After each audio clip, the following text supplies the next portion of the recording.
আসসালামু আলাইকুম। নতুন আরেকটি ভিডিওতে আপনাদেরকে স্বাগতম। আপনারা জানেন আমি কোয়েল পাখি বিষয়ক ভিডিও আপনাদের সাথে শেয়ার করি। এখানেও তার ব্যতিক্রম হবে না।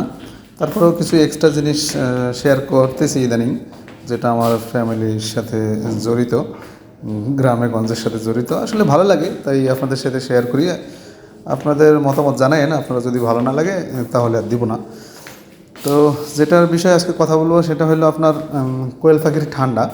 আসলে কোয়েল পাখির ঠান্ডার কোর্সটা আমরা কীভাবে করাই কিংবা কতদিন পর পর করাই, এই বিষয়টাই শেয়ার করবো আর কি। এখানে দেখতেছেন অলরেডি খাবার দেওয়া হইতেছে।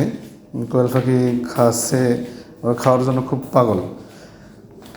ঠিক আছে, তো একটা বিষয়ে কথা না বললেই নয়, আপনারা যারা চ্যানেলটি এখনও সাবস্ক্রাইব করেননি চ্যানেলটা সাবস্ক্রাইব করে নেবেন।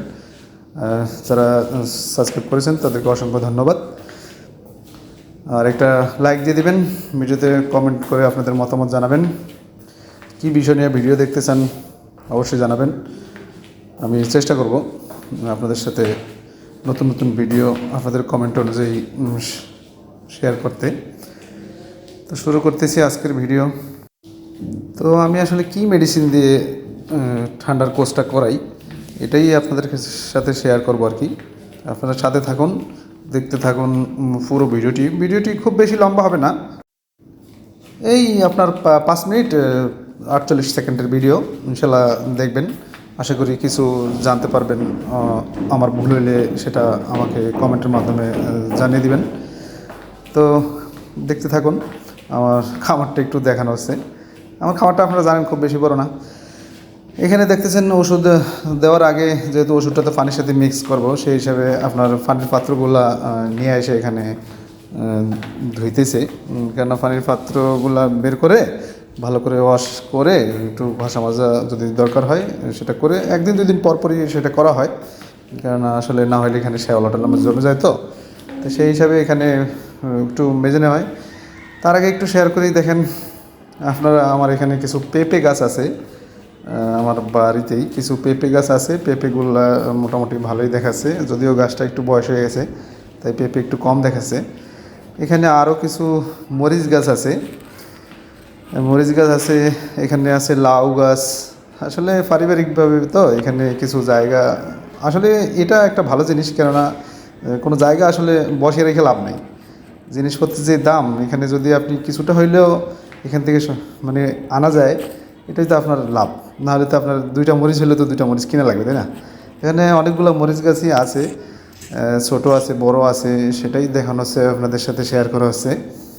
অলরেডি অনেক মরিচ খাইতেছে, তো ভাবতেছে যে এখানে একটু যেহেতু আসছে মরিচ গাছের ওখানে একটু ভিডিও করে নিই। এখানে দেখেন খুব সুন্দর মরিচ দেখাচ্ছে। মরিচগুলো আসলে দেখতে ভালোই লাগে, খুব ঝালও আছে মরিচগুলা। এগুলা তাহলে আমরা যেটা বলি এখানে বোম্বাই মরিচ নামে পরিচিত, কিন্তু এগুলোর আসলে অনেক ভ্যারাইটির জাত আছে, এগুলো আসলে সব জানা নাই। এখানে আরেকটা মরিচ গাছ দেখা যাচ্ছে, সেটা হলো মরিচগুলো কালো কিন্তু প্রচুর ঝাল। মরিচগুলো একবারে মানে উপর দিকে মানে দাঁড়িয়ে থাকে, সোজা হয়ে শটানো হয়ে থাকে। মরিচগুলো কিন্তু মানে খুবই ঝাল, ভালোই। এখানে মরিচ খুব ভালো পাওয়া যায়, একটা গাছে অনেকগুলো মরিচ পাওয়া যায়, আর এগুলো সারা বছর পাওয়া যায়। এখানে দেখতে পাচ্ছেন কিছু ধনিয়া গাছ, যেটার আসলে খুব কাহিনী একটা আছে, সেটা বলবো না। এখানে আমি বাড়িতে গিয়ে এবার কিছু ধনিয়ার বীজ কিনে দিয়ে আসছিলাম। বীজওয়ালা কিন্তু বীজ দিতে চাচ্ছিল না, অল্প। আমি বললাম যে 10-20 টাকার বীজ দিলে হবে। উনি বীজ বিক্রি করবে না, একবার অলরেডি মানে নিয়ে প্যাকেটে অলরেডি, তাও আবার উনি মানে দেয় যে 20 টাকার বিক্রি করবে না। আরও কিছু কাহিনী ঘটছে, সবটা বলার সুযোগ নাই। তারপরে অন্য একটা দোকান থেকে আমি রিকোয়েস্ট করে নিয়েছিলাম আর কি। সম্পর্ক ভালো ছিল না, তাই আসলে হয়তো এরকম। যাই হোক, সেটা সবার সাথে তো সম্পর্ক ওইভাবে রাখা যায় না। তারপরে এখানে দেখেন, এখানে আসলে যেই গাছগুলো যেভাবে লাগানো হয়েছে, কিছু মাটিতে লাগানো হয়েছে, কিছু বালতিতে, কিছু মানে ভাঙা বলে, কিছু আপনার বস্তার মধ্যে। এখানে অনেকগুলো ছোটো ছোটো গাছ আছে। এখানে আসলে কোনো কিছুই ফেল না। এখানে কিন্তু অল্প একটু জায়গার মধ্যে মনে করেন এখানে কিছু ওই যে বটবডি গাছ আছে, মানে সিম আর কি। তো এখানে অনেকগুলো ছোটো ছোটো গাছ আছে। এখানে মোটামুটি অল্প জায়গার মধ্যে কিন্তু এবার মূল কথায় ফিরে আসি। এখানে দেখেন মাইক্রোট্রিক, এই ওষুধটা দিয়ে আমরা ঠান্ডার কোর্সটা করাই। এটার পাশাপাশি আরও আছে, এটা আসলে ওখানে ওষুধের গায়ে লেখা আছে কতটুকু দেওয়া লাগে।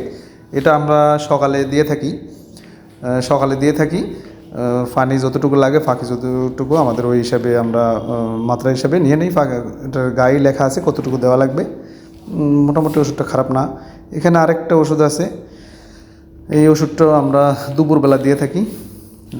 এটা আমরা 3 দিন দেই, 3 দিন দেই। আর আপনারা জানেন এখানে আমরা আসলে 15 দিন পর পরই এই কোর্সটা, 15 20 দিনের পর পরই এই শীতে আমরা এই কোর্সটা মানে করাই, 3 দিন একটানা করাই। এখানে আরেকটা আছে লাইসোবেট, এই ওষুধটা আমরা সন্ধ্যাবেলা দিয়ে থাকি। তিনটাই দেখা যায়, সকাল বিকাল, সকাল দুপুর সন্ধ্যা, এই 3 টাইম 3টা দেই। যেতটুকু দরকার পরিমাণ মতো, পরিমাণটা আর বললাম না ওখানে কেন